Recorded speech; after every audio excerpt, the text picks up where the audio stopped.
Well, hey guys, it's Ian at SS8000 Cars, and welcome back to the channel. I'm in the Panamera, and normally, or recently, I've done videos about the economy and the electric range on the Panamera. But today's not about that. Today is about what the Panamera is like to drive. Now, as you've already seen, I've had all three cars on my drive at home, and what I wanted to do after each run round the cars is I actually wanted to chat about the performance of the cars. Now, it seemed wrong not to take the Panamera out, although very clearly the Panamera is not the same type of car as either the GT3 or is just truly astonishing. I mean, it astonishes me. But then conversely, I'm not averaging much more than mid to late 30s on a long route, because obviously the electric range has much less effect when you're doing 200 miles. I've said all that before. Today's about the sportiness of the Panamera, and I'd like to start with the fact that this car produces 462 brake horse. Now, one of the things that we've commented on before has been the sports exhaust system. I personally don't think it's worth the money on this, but a lot of you have told me that you really like it, so you know, that's merely my opinion.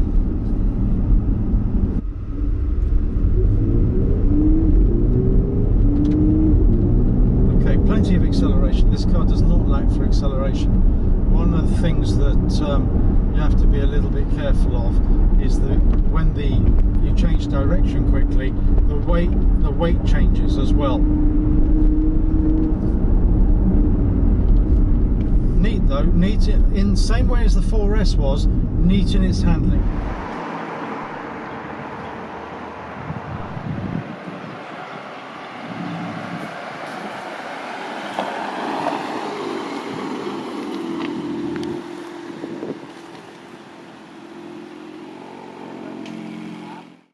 Really nice pickup, and it's smooth. I like the sound of the engine in sport. Well, the exhaust of the engine, probably the exhaust system. Picks up speed very quickly as well. It's really nice when you're on it, although obviously it's a big car. Transfer of weight is, you can feel it a little. Certainly more in this than in the 4S.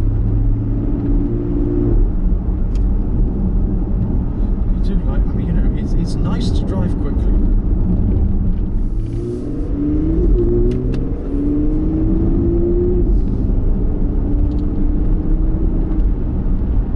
A lot of cars with hybrids have gone 4 cylinders. Do you know, I still like the noise. I know some of the 4 cylinders sound good, and I was in a 718 Boxster the other day, thought Porsche, and I thought it really sounded good.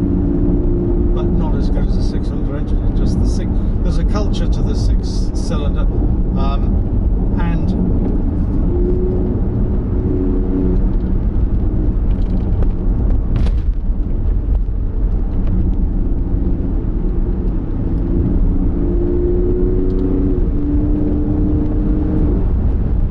just watch our speed a little bit. Actually, it's easy to get carried away in all these cars. But it's quite easy to position. I'm no expert at all, but it's nice.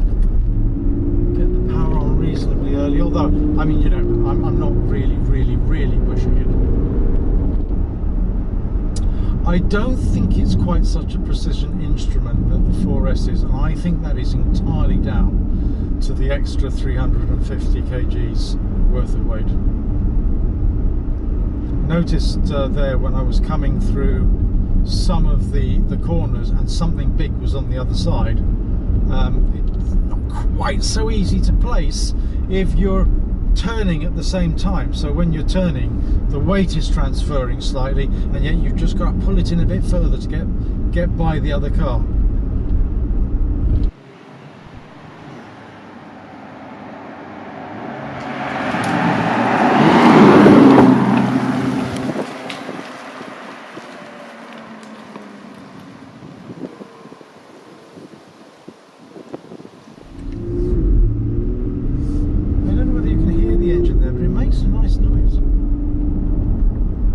So this time we're going to go back on the same route because it's really the only de-restricted part I know around this area, which hopefully will be clear, and I would put it in Sport Plus.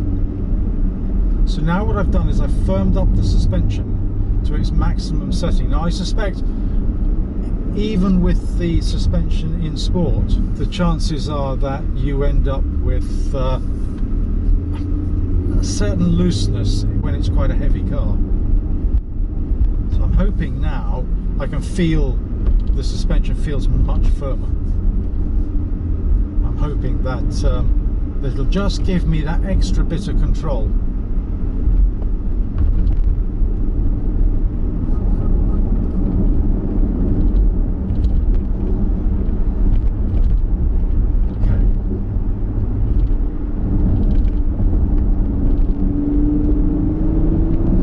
An abundance of power. For a car like this, you simply don't need to go any faster, in my opinion. It's just blisteringly fast.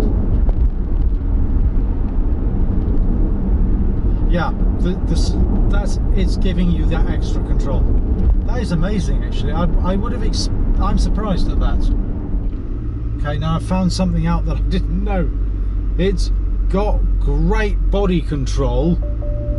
Great body control when you have it in the maximum suspension setting, and actually it's not too harsh. Now this is the first time, other than when I've been pottering around playing with controls but not really driving quickly, this is the first time I've used the maximum suspension setting. So here we go back into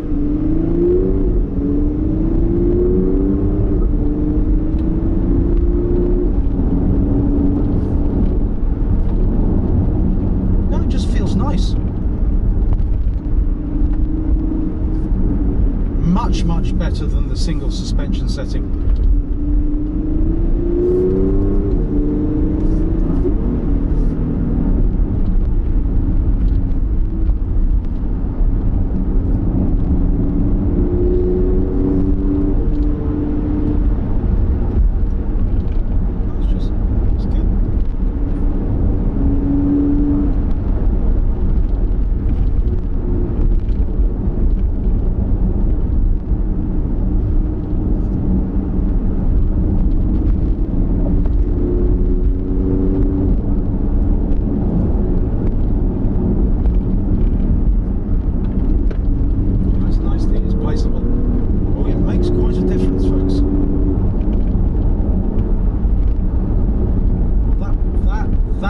Surprised me. I'm really interested in that.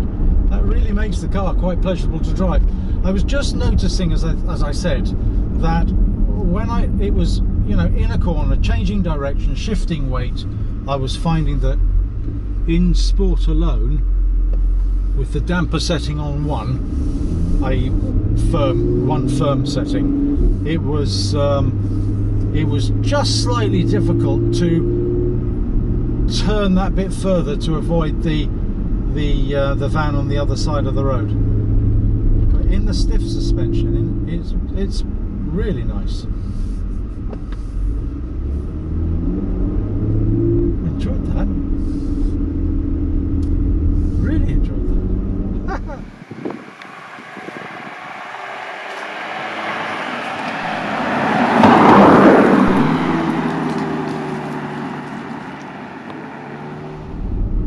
And one last thing I'd like to do is to put it back into Sport Plus, just to show you what the button over here does. And it does make a difference, actually. I mean, it's interesting.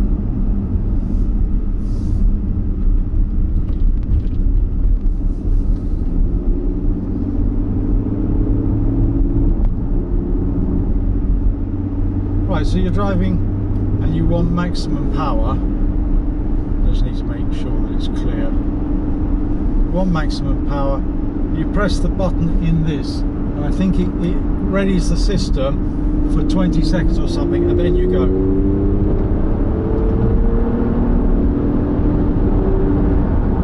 Really nice. Really nice. Extra bit of power when you feel you might need it. Enjoyed that.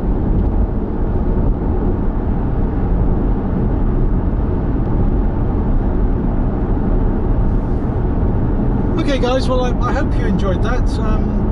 What we'll do now is we'll take this back and get the GT3 and give you a similar type of experience in that, except of course I still haven't done enough miles so the car's not running, and I am being careful with it because I quite like to keep the GT3. I rather like it.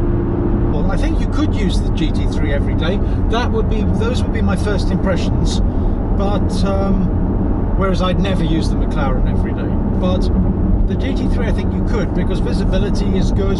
Obviously the engine's a bit peaky, I mean, because you know it's naturally aspirated, and as a consequence the torque figures are nothing like those that you get on something like an AMG GTR, for example. But still. Alright, it's Ian signing out for the moment. Join you fairly soon in the GT3.